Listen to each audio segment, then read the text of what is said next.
जय हिंद। स्वागत है आप सभी लोगों का आपके अपने YouTube channel Goswami class time official में। तो दोस्तों उम्मीद करेंगे कि आप लोग बढ़िया होंगे, मस्त होंगे, स्वस्थ होंगे और बढ़िया से पढ़ाई लिखाई जो दोस्तों कर रहे होंगे। तो दोस्तों फिर से आज की इस वीडियो में हम आपके लिए क्लास 12 के बायोलॉजी का वैसे लघु उत्तरीय प्रश्न को जो है दोस्तों आपके बीच में लाए हैं, जो आपको फाइनल एग्जाम में जो दोस्तों ये सवाल जो है दोस्तों पूछे जाएंगे। ठीक है, तो दोस्तों अगर आपका भी एग्जाम में बायोलॉजी बहुत कमजोर है तो आप इस वीडियो को ध्यान से देखिए। आपको बायोलॉजी का एक एक सवाल जो दोस्तों हम जो है दोस्तों कम समय में लड़वा देंगे। ठीक है, तो दोस्तों चलिए इस वीडियो को शुरू करते हैं और चलते हैं बायोलॉजी के सवाल पर। तो दोस्तों बायोलॉजी का सवाल बहुत ही महत्वपूर्ण सवाल जो है दोस्तों है कि रक्त और लसिका में अंतर बताएं। यानी जो ब्लड है और जो लसिका है इसको में आपको अंतर बताना है। और अंतर वाला सवाल जो दोस्तों आपको एग्जाम में एक ना एक दो गो सवाल जो दोस्तों देखने को जरूर मिलेगा। ठीक है, अंतर वाला सवाल पढ़ने से आपको बहुत सारे फायदे भी होते हैं, जैसे कि अंतर वाला सवाल से ऑब्जेक्टिव तो बन ही जाते हैं, साथ में आपको जब कोई भी 5 नंबर के सवाल रहेगा उसमें जो कार्य लिखे रहता है, विधि रहता है, यहाँ से आप बढ़िया से पकड़ के लिख सकते हैं। या साथ ही ऑब्जेक्टिव में भी सवाल काट के जो दोस्तों पूछ दिया जाता है। ठीक है, तो चलिए इन सभी तमाम सवाल को जो दोस्तों हम इस वीडियो में आपको सोल्यूशन करके बताते हैं। ठीक है, तो सबसे पहले सवाल की अगर रक्त और लसिका में अंतर पूछेगा तो आप उत्तर में लिख दीजिएगा कि रक्त और लसिका में निम्नलिखित अंतर होते हैं। यानी जो बहुत सारे अंतर होते हैं, लेकिन जो मुख्य रूप से रहेंगे उसी को लिखिएगा। ठीक है, लघु उत्तरीय में रहेगा तो चाहे 3 गो लिखिएगा, चाहे तो 4 गो 5 गो लिखिएगा। इतना से ज्यादा नहीं लिखिएगा, लेकिन 2 गो नहीं लिखिएगा, 3 गो 4 गो से ज्यादा लिखिएगा, तब जाके आपको 2 नंबर मिलेगा। ठीक है, उसके बाद उसी तरह से फिर एक तरफ रक्त लिखिएगा और एक तरफ लसिका लिखिएगा। और अंतर वाला सवाल याद करने में बहुत आसान होता है, क्योंकि जब एगो को याद कर लीजिएगा ना, मैंने रक्त याद कर लिए, बस उल्टा कर दीजिए तो लसिका बन जाता है। बस थोड़ा सा दिमाग में जो है आपको ध्यान रहना चाहिए। अगर नहीं ध्यान रहेगा तो सारा के सारा चौपट हो जाएगा।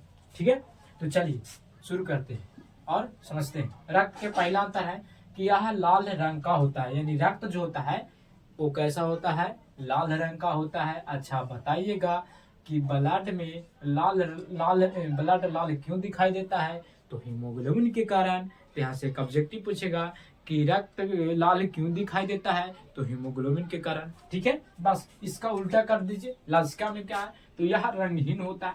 लसिका किसको कहते हैं? पीव देखे हैं, जुकाम होता है ना, उसमें देखिए पीव लग जाता है, और पीव जो है वो रंगहीन होता है। लेकिन रंगहीन कहे कि मतलब कि कोई भी रंग का हो सकता है, उसका कोई रंग फिक्स नहीं होता है। ठीक है, तो रक्त में लिखिएगा यह लाल रंग का होता है और ये रंगहीन होता है। कौन? लसिका। दूसरा अंतर, इनमें रुधिकाणु पाए जाते हैं। रुधिकाणु किसको बोलते हैं दोस्तों? तो रुधिकाणु जिसमें आरबीसी, डब्ल्यूबीसी और प्लेटलेट्स, इसको पी से हम लोग सूचित करते हैं। प्लेटलेट्स भी पाए जाते हैं रुधिकाणु रुधिकाणु में। ठीक है, ध्यान दीजिएगा। और इसमें रुधिकाणु नहीं पाए जाते हैं लसिका में। ठीक है, चलिए तीसरा है, इसका दबाव उच्च होता है। जो रक्त होता है इसका दबाव उच्च होता है। कहे कि दौड़ते हैं, देखते ब्लड एकदम पूरा जाता होगा तो हाफे लगते हैं, यानी उच्च होता है। और इसका जो दबाव होता है वो धीमा होता है। लसिका के धीमा होता है, इसका उच्च होता है। चाहे आपको डर लगता है, देखते होंगे कि हम अंदर से दबाव आएगा, समझ गए?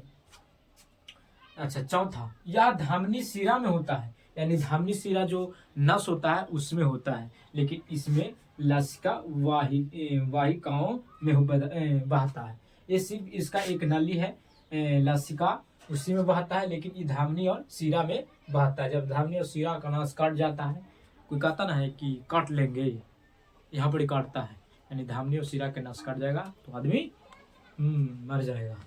ठीक है, तो दोस्तों याद रखिएगा रक्त और लसिका यानी एक दूसरे को उल्टा होता है। यहाँ से ऑब्जेक्टिव पूछेंगे। रक्त में लाल रंग का होता है, ये रंगहीन होता है। इसमें रुधिकाणु पाए जाते हैं। आरबीसी, रुधिकाणु का मतलब आरबीसी यानी red blood cell, white blood cell और प्लेटलेट्स। और इसमें रुधिकाणु नहीं पाए जाते हैं। इसका दबाव उच्च होता है, इसका कम होता है, यानी धीमा होता है। ये धमनी शिरा में बहता है और ई लसिका वाहिकाएं में बहता है। ठीक है। तो दोस्तों उम्मीद करेंगे कि ये सवाल जो है दोस्तों आपको बढ़िया तरीका से समझ में आ गया होगा। अगर आपको ये वीडियो पसंद आया होगा तो आप इस वीडियो को लाइक कीजिएगा। अगर चैनल पर पहली बार है तो चैनल को भी सब्सक्राइब कर लीजिएगा, क्योंकि सब्सक्राइब ही करते हैं तब जाके हमको हिम्मत मिलता है कि आपके लिए बोर्ड पर खड़ा होकर एक ऐसा वीडियो बनाएं, वैसा सवाल लाएं जो आपको डायरेक्ट एग्जाम में छप जाए, आप लिख के आ जाए और कमेंट में कर दीजिएगा कि सर सब के सब मिल गया। ठीक है, तो ठीक है दोस्तों, तो मिलेंगे अगले वीडियो में। जय हिंद, धन्यवाद।